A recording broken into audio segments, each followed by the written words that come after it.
What up, on first? I noticed y'all saw me and John been taking a little vacation, but we'll be back to taping real shortly.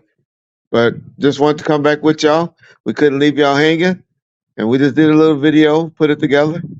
We're reminding y'all how once again things that I predicted years ago starting to come true. So y'all know I just like to tap, even though I don't really have no skin in the game with either Adam 22, Brick Baby, Big U, or even Loose Cannon. But just to show y'all some things that we have talked about, I exposed to y'all before, and now it all seemed to be coming true. So y'all enjoy it. Peace. Small first. Check in on us weekly. Save y'all super chat money's available because we definitely be doing a whole bunch of streaming like we used to do in the olden days all week. Peace out. Happy Sunday. But I know this: Big U from 60 Crips and Suge Knight, niggas was that's where that check-in term shit started back in like 2008, 2007, 2009. T.I., Ludacris, all those niggas was paying those niggas to negotiate stuff that was happening on the West Coast. They was paying for protection while they were Or here. to check in, or to letting you know, or to saying that I'm having a problem with this dude or this person. Can y'all, make sure it go away? I remember a major thing with Ludacris and T.I. that was going on back in like I was in the truck with you, and we saw Ludacris walking around, and she was like, "Look at that scary motherfucker walking right there." He was like, "Yeah, I just had to make sure it was cool for him to be walking around because I had to get between some shit between him and T.I." You know, they didn't want to be getting extorted. Big U and Suge were out there in the mid 2000s. When I'm talking about 2005, 2006, 2008, they were making niggas pay. Whack 100 and all of them, those niggas was pulling up on everybody and making niggas pay. Might be a little later, might be 2006, 2007. But and they used to play good cop, bad cop. Suge would press one dude, Big U would go and be the savior. Big U would press one dude, Suge would go be the savior. Those niggas was, that's why those niggas are tight. They still partners, I believe. Well, that's where that street legend or that street myth stuff start coming in. When people hear about things that happened, yeah, Suge did cut a check to Big U before for $80,000. But that was some work that they did. Because those niggas was were getting money from rappers in the mid 2000s. No, the $80,000 that was given to Big U to open up a after hours joint, just so y'all know, whoever's close, I know what I'm talking about. That came from Suge and Big U extorting some of y'all rappers from the South. That's all I'll say. T.I. and Ludacris. Y'all remember that fight? For them getting in the middle of stuff like that. I'll just say stuff like that. I'm not saying them.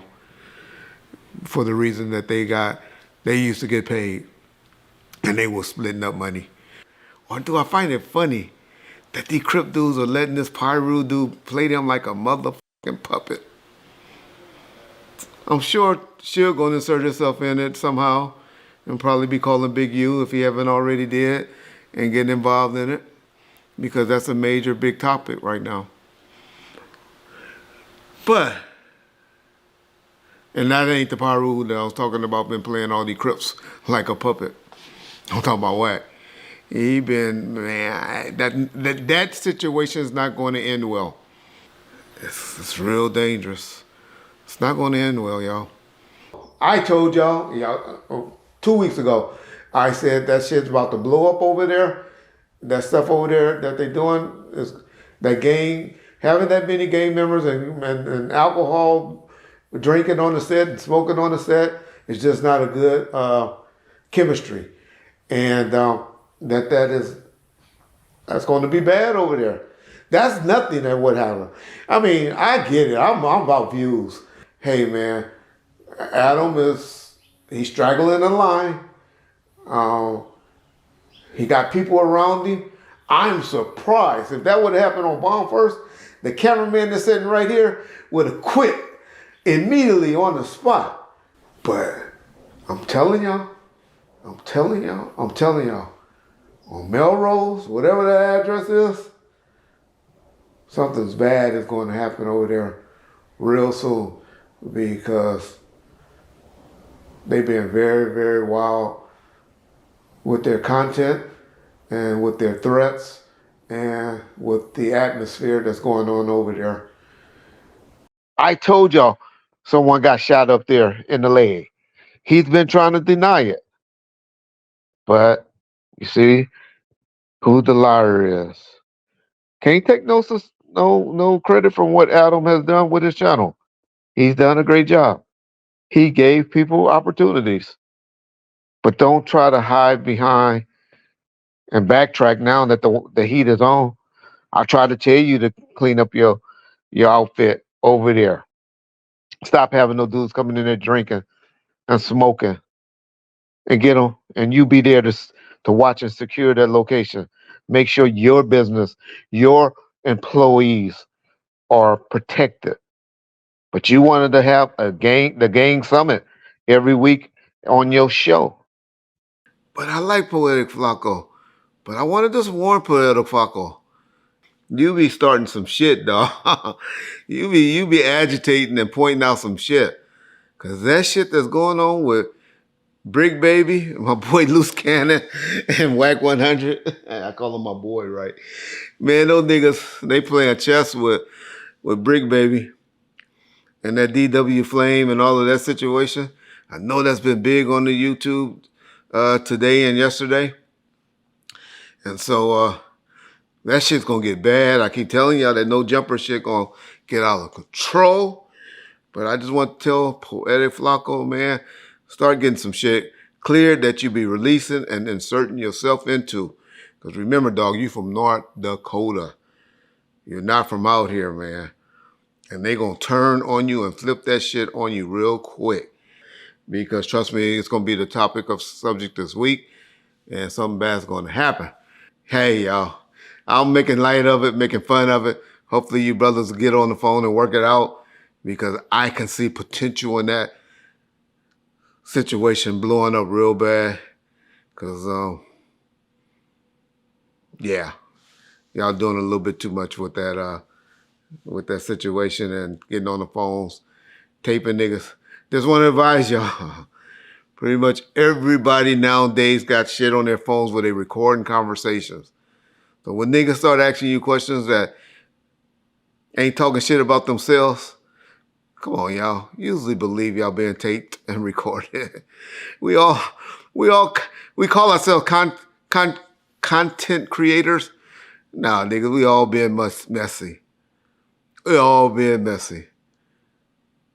People wouldn't believe how much content that I could have had if I wanted to release some shit.